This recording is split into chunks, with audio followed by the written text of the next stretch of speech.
Hi, I'm Roger Margolis. I'm here at OSCON in Portland, Oregon, 2018, enjoying a beautiful day in the Northwest. And I'm here with Thomas Grassl from SAP. Hi, Tom. Hi, Roger. So we know that SAP is working with a lot of big companies. That's really what you're most known for.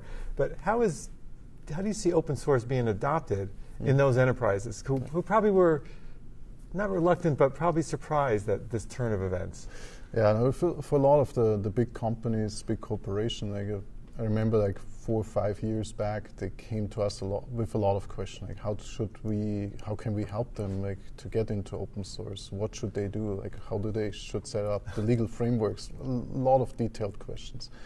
What I see now, like over the last years, like all the open source is there. Like small companies, big companies, they are embracing open source. They have done a good job on like really learning about, and I think like events like OSCON are really important for them to come in and learn about it. So we still get a lot of questions, but now they're more detailed. So it's going into security, like how do I manage like what open source projects I have in my company. So a lot of these next level detailed questions are now coming up. But in general, the good thing is like we see open source is embraced by the companies. It also helps us with our strategy because we also are betting on open source a lot in the solutions we're offering. And that also gives the customers a good transparency, what we are doing with the help and like with also the help of the open source community. So that's the nice thing in there. Do you see any kind of change in enthusiasm from them? I mean, they're more interested, but like a few years back, it was like more like it all came grassroots from the developer community. They brought in the open source projects, and most of the questions we got was from the developers. And it's like, can you help us? How you guys worked it through with your legal, and how do you set this up? So the enthusiasm was there. Now I think it's what happens is like it is established, and now the developers are looking for what are the next things. So SAP is involved in lots of open source projects.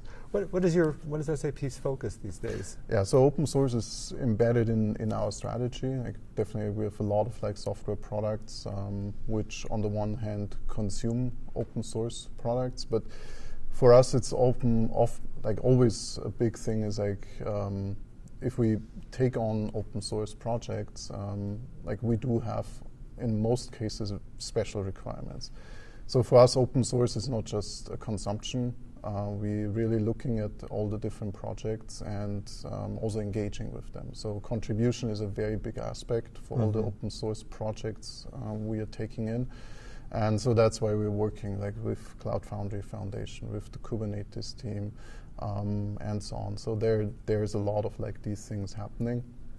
And then also for us, another thing is we started initially like very small, like in contribution of our own projects, but that area is growing. So it's two things what we see is like one is like bigger projects what we are pushing out. So that's from UI frameworks to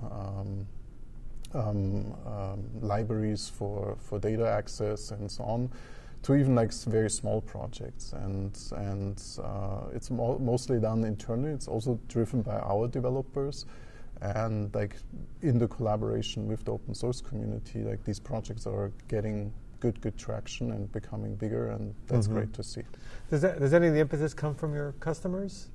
So there's definitely a lot of like coming from our customers. One project we were very much like active was on the UI5. Like we have standards for our UI frameworks, and that project is called OpenUI5.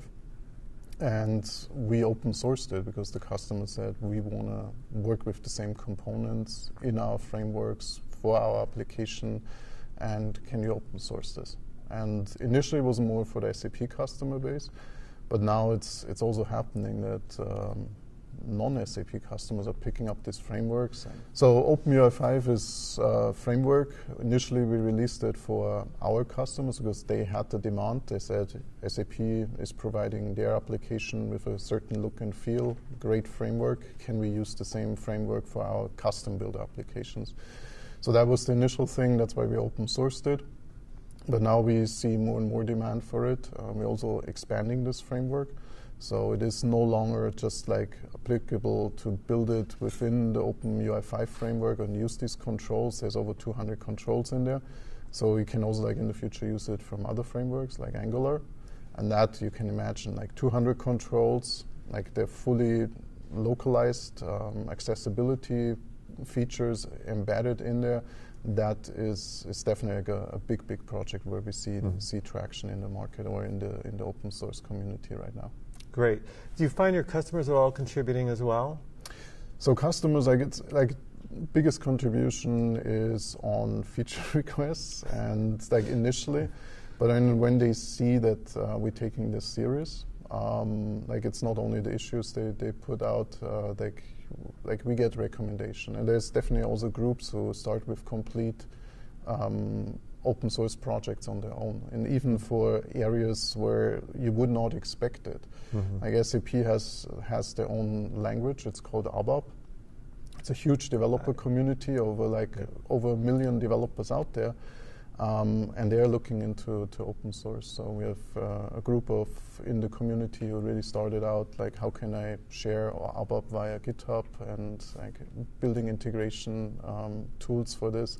So it's great to see like this motion and the engagement from the customers, and in the end, like also from the developers who are driving it. Right. So you explained a lot about OpenUI5. I understand CLA Assist is also getting a lot of attention. Yeah. So CLA Assist was this tiny project for us, because we also had to deal with contributor license agreement, and you can imagine, like in the beginning, it was a pain for us and for everybody who wanted to contribute. And then I think 1 or 2 folks, developers inside SAP said, let's make it digital. Like, let's have this on GitHub. If someone wants to sign the agreement, that can be all done digital on GitHub. And so we open sourced this from the get-go. And a lot of customers out there now are using, or in the open source community is using it. I know Microsoft is using it. They wrote a blog about it recently. So we're seeing a lot of traction on this one. And it's also great, like to have like these small projects. And I'm here at the booth, like everybody's like, oh, I heard about it. I didn't know it's from SAP, the CLA Assistant. So it's great to build this out. It's good. So another project that I've heard some about is called Gardener. Yeah. Maybe you can tell me a little about that. So Gardener is very new. Like here, OSCON and everywhere else, like everybody is talking about Kubernetes. And for us, it's also like we have Kubernetes. We host a lot of our applications through containers, and Kubernetes plays a big role. But for us, it's also the scale again. So we have not to manage like 1 or 2 clusters. It's like landscapes of clusters. That's also where the name Gardener comes here, like landscapes. Like, so you can imagine like to build up these different clusters over different infrastructure providers. So this can be via AWS, Azure, Google Cloud Platform, or your private cloud like via OpenStack. So Gardener basically helps you to manage these clusters, like updates these clusters, and like you have a central view, even if that's running on different cloud providers. So this was another project where we intentionally, like initially always said, like we need to make this open source, because we need the infrastructure providers. They're very interested to contribute. So we're working with them. And also we see the need, it's not just us. So we're working very closely with the Kubernetes team, and like to get these features really implemented. And yeah, it's also a new area, like it's like everybody, and well, that's where open source helps a lot. Yeah, it's new, but for what it's worth, in my own analytics I do at O'Reilly, Kubernetes is the biggest growing thing. Yeah. Clearly, the microservices container architecture is really taken off. Yeah.